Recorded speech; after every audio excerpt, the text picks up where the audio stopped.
Local time, it's 28 minutes to 7 o'clock. This is Morning Express. In case you're joining us now, welcome aboard. It's time for us to look at what's making headlines in the dailies. Joining me this morning is Bernard Wakoli to basically go through the papers. Good morning and thank you for joining us this morning.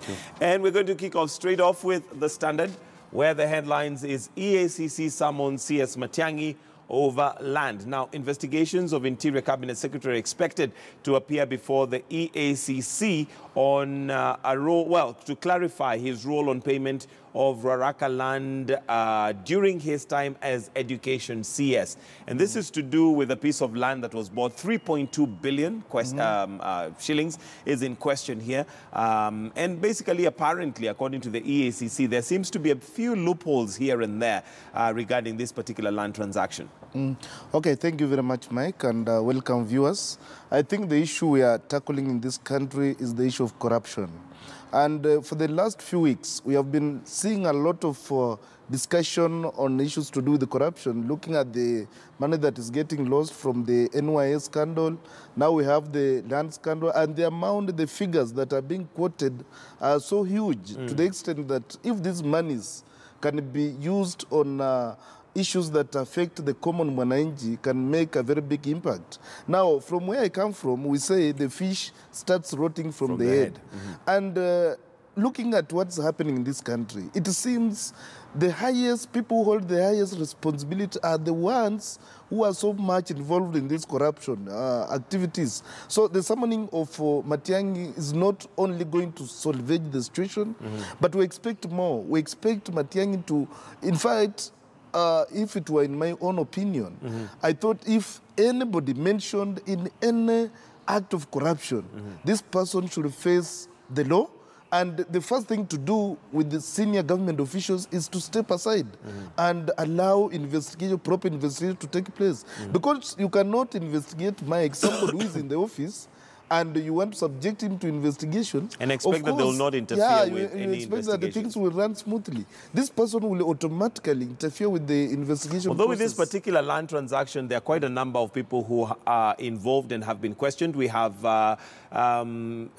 Swazuri, who's also been called. We also have the Attorney General, who apparently gave advice, legal advice as to the transaction. So I don't know if you're suggesting that they should also step aside. All those people mentioned should step aside. In fact, Swazuri has been in this docket for quite time, and we have seen so much complaint in terms of corrupt cartels within the Ministry of Land. I think Swazuri is a man under siege, and for him to continue holding that that position is just putting so much questions on the land processes and the Ministry of Lands, because there has been so much that goes on within the ministry that is not open to the common mwananchi. And there have been so much cases where Swazuri's name has come up, has been mentioned in a number of scandals. You remember the current scandal where almost the land was worth almost 8 billion.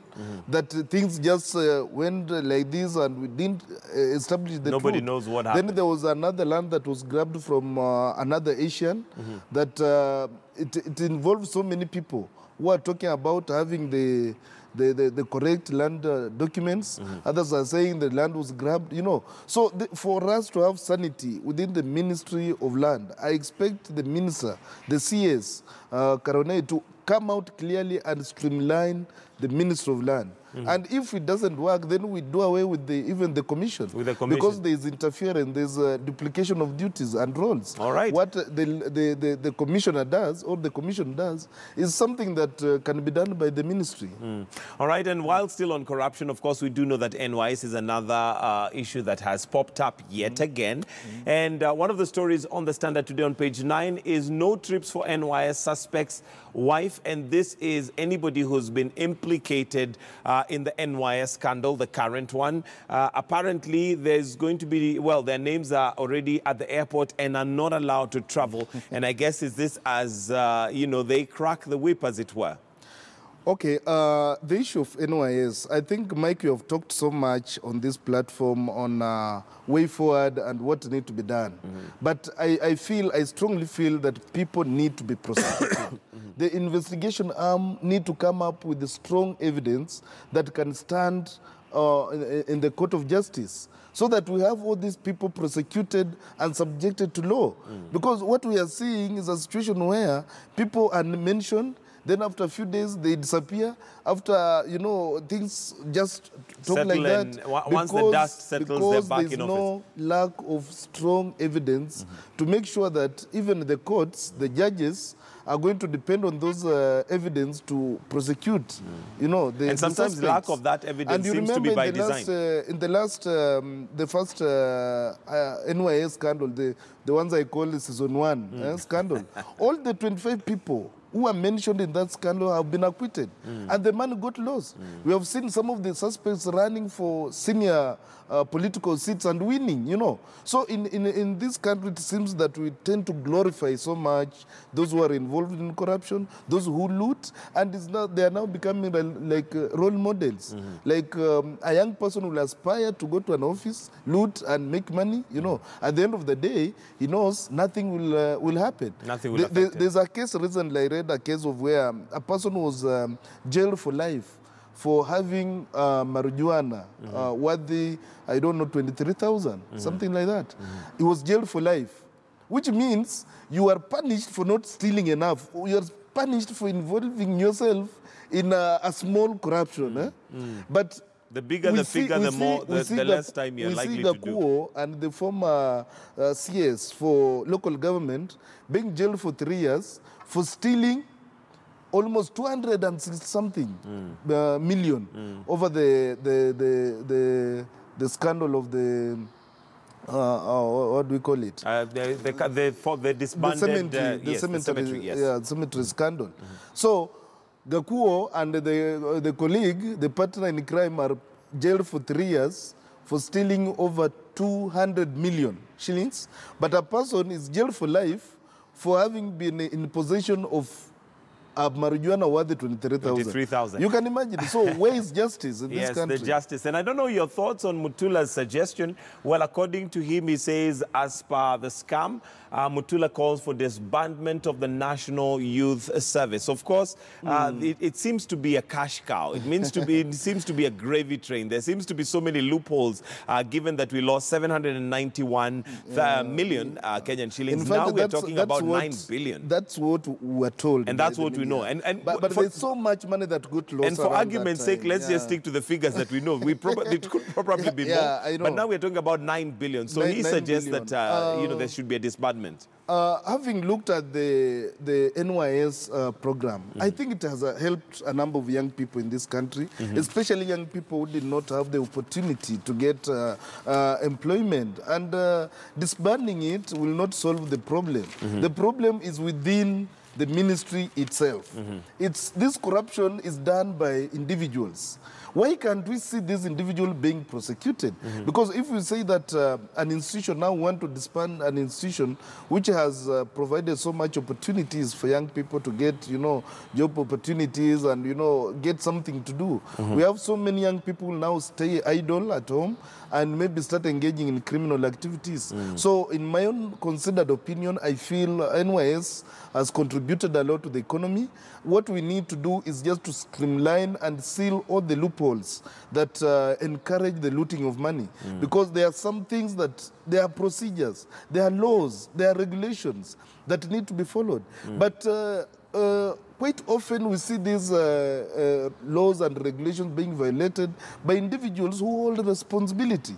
So these individuals are the ones who should be subjected to justice. Absolutely. And not to disband the... All right. And I guess, disbanding it would be one thing, but of course, for those who are culpable, getting away with it is a thing altogether. And all we'll be doing is transferring the problem from one institution to another.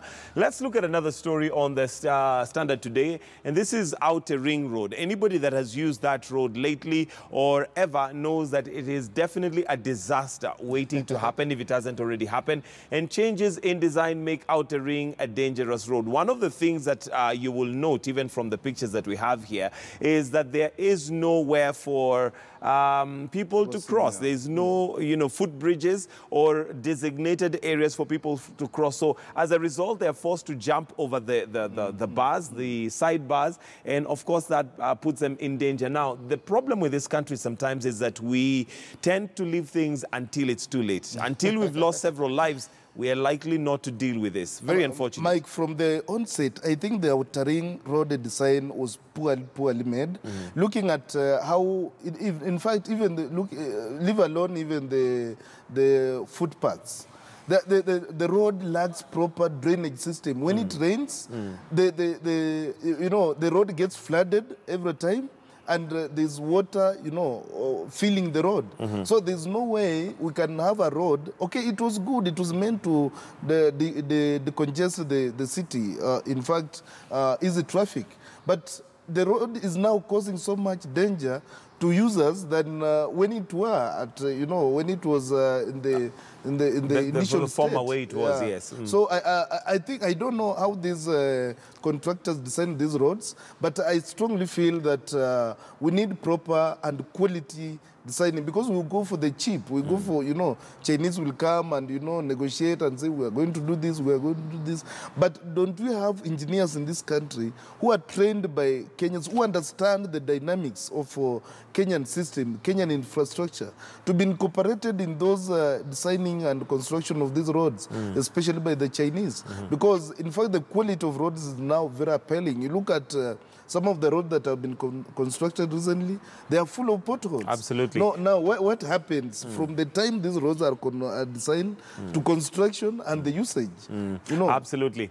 All right, and well, that's a story that you want to look at, especially for those who use Outer Ring Road. Hopefully something is going to be done before it's too late or before we've got a disaster right there. Let's now go to page 5 of the Standard, and a story that is not that big in terms of being given a highlight, but is one that leaves us with questions. IPOA officials exit as term ends. Now, we do know IPOA was put there to ensure that, well, it's independent police oversight authority, oversight over the police. But so far, we've had quite a number of incidences where the police have been questioned and their actions being put under a microscope, but we've not seen any action from them. Now, the danger with this is that as the officials, some of them like the chair, Mashari and Jero, exit, they exit with some of the cases pending, and one wonders whether anything is going to be done after that.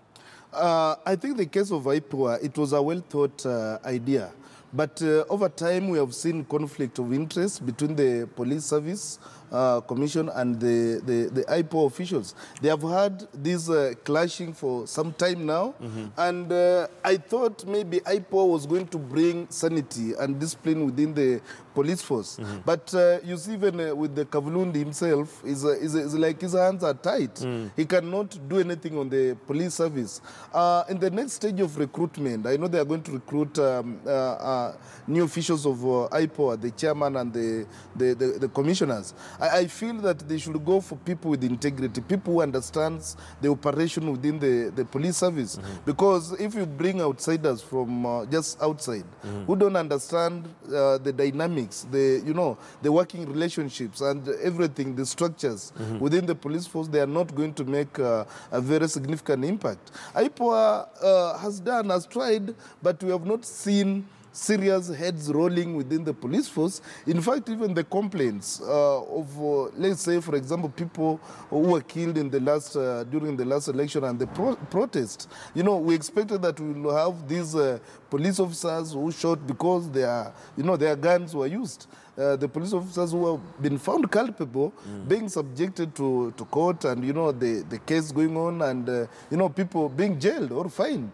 Because the families of those people who who are casualties or victims of those of police brutalities. So far, I don't think if they have been given the justice that they deserve. And of course, we're waiting to see how that's going to go out. Let's finish with this story on Standard before we go to the Nation.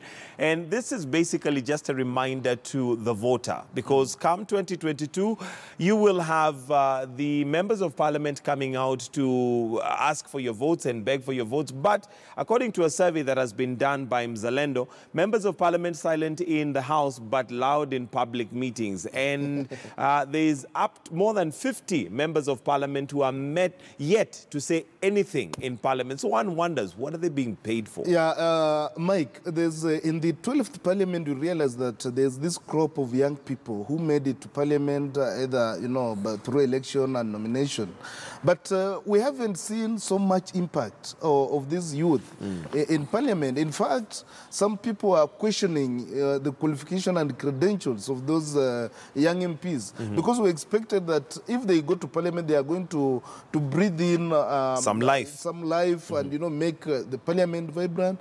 But what we are being told is some of these guys just go to parliament, they sign attendance because they know they will be paid allowance, and these issues of being paid allowances for sitting in parliament is something that, as a country, we need to have a dialogue over it. Because they are paid salary to work. That's their work. Why should then somebody be paid again for just going to sit there for a few hours as sitting allowance, if that's their work? If that's their work. That's the deliberation that we need to see. And I want to commend Mzalendo for coming up with these statistics showing us how our member of parliaments are performing. We expect so much, but also the parliament is so bloated that it cannot give all the members of parliament time to debate on serious issues. So the speaker will only catch the eye of those who are who are active, those who are jambi in parliament, but some who cannot articulate issues and bring them up. We have some who are reserved, who want maybe to be seen and raise issues.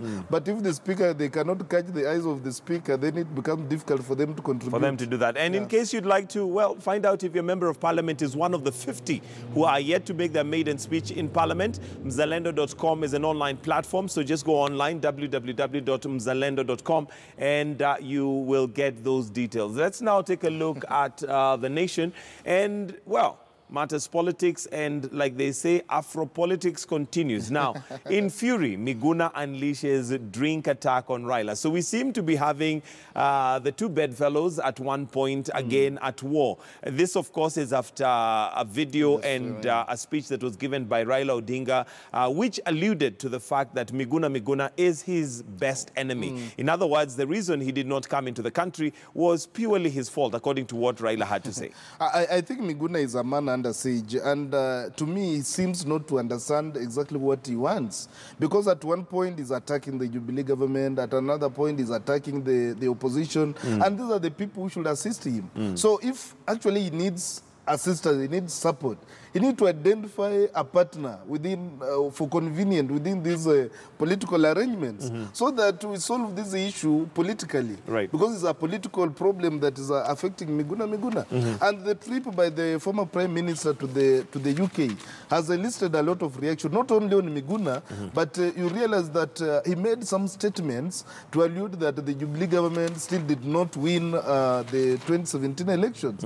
And you saw the reaction by the Deputy President yesterday, although he did not directly mention Raila in his public address, but the connotation and the language used by the Deputy President, it seemed he was very furious. He may have been referring to Raila. He might have been referring to Raila. So let's have for, if the process involving Miguna's case can be solved and have Miguna, everybody knows Miguna is a Kenyan-born citizen. So even if he denounced, we are not sure if he denounced his citizenship by the time he was acquiring the Canadian citizenship. And everybody should come in and, those people who are responsible, especially Raila Odinga, whose action made Miguna to be deported, because Miguna was doing so well in this country politically until the time he went to swear in Raila Odinga. That's when the camel's back broke, and we expected that maybe Raila will stand with him. But now what Miguna is complaining is that he has been left alone, and there's nobody. In fact, he claims that even when the Prime Minister went to the airport, he looked drunk. He did not help him at all, and is putting the Prime Minister on the spot to say what exactly he did at the airport, instead of just standing there and looking at how things were unfolding. Well, we'll wait and see how this drama continues. But on a slightly lighter note, one of the things that was happening over the weekend, of course, was the royal wedding. I don't know if you managed to attend or watch it live, or your comments on this, but simple wedding gown for fit for royalty. Yeah, I had a very busy weekend. I didn't have time to. You didn't have time to watch, but I've been reading comments on social media of how it looked. It was simple. People are happy and excited about it. People are decently dressed. Some men have been advising ladies on social media that to be covering themselves fully for for wedding activities. So I think most Kenyans were happy about it. Happy. But there were those critics who are linking about this royal wedding to the colonial, the issue to do with the our colonial the time that we were legacy, colonized. because it's something that people get married every day, people wed every day. But this one was like a global issue. It was like a global event. So you compare it and you do a comparative analysis. You realize that most people who are colonized by who are under Commonwealth, who are colonized by the British, are still in that almost like being colonized in the mind of colonial legacy, as in they still feel connected to the royal family, still connected to Queen Elizabeth, And if a chance maybe comes and says, okay, we need to be colonized again, most people will accept, because they still look at the royal family as something which is so high up here. Well, it came and it went, and there you go. I hope you managed to get a chance to watch it. If not, I should just comment about Meghan. I think she's an inspiration to many ladies. She started from nowhere. Very humble. This is a girl from biracial parents, white and black, and the family divorced. Then she was raised by the mom. You saw even at her wedding, the father did not appear, and that did not stop her from proceeding with what she felt was good, and we didn't see any complaints of her saying, "Oh, my father is not coming, so I'm not going to wed." Right. So that humble background and the fact that he managed to marry from the royal family is something that should be an inspiration to many. All right, and we need to wind up now. And a quick reminder of our question this morning: what is the one major thing that you would want fixed in Nairobi? Is the question that we are running. And let me see. Korir says first security, followed by reducing the traffic jam. What are your thoughts? We have quite a number of you commenting on that. And today we're going to be looking on the way it is on the state of Nairobi. What is the one major thing that you would want fixed in Nairobi County? If you had a one-on-one with the governor or the leadership of Nairobi for that matter, if you are told to just pick one thing, what is that one thing that you would pick? We have some who have said roads, others have talked about garbage, we have security, so there's quite a number of things. And interestingly, the royal wedding is still trending. So it looks like it's one of those things that people who are still interested in and are going to continue following up. So that's where we're going to wind up our newspaper review this morning. And do stay with us right here on Morning Express. For now, we're going to take a short break, and this is the point where we release our KTN Home viewers for Life and Style to begin. So those of you on KTN Home, we say goodbye. On KTN News, we still have the way it is coming up, and today we are talking about the state of Nairobi. We want to talk about, or rather to talk to the leadership of Nairobi and find out what is the problem. But also a quick reminder, what is the one thing that you would pick and say which needs to be fixed in Nairobi? For now, we take that short break. We'll be right back.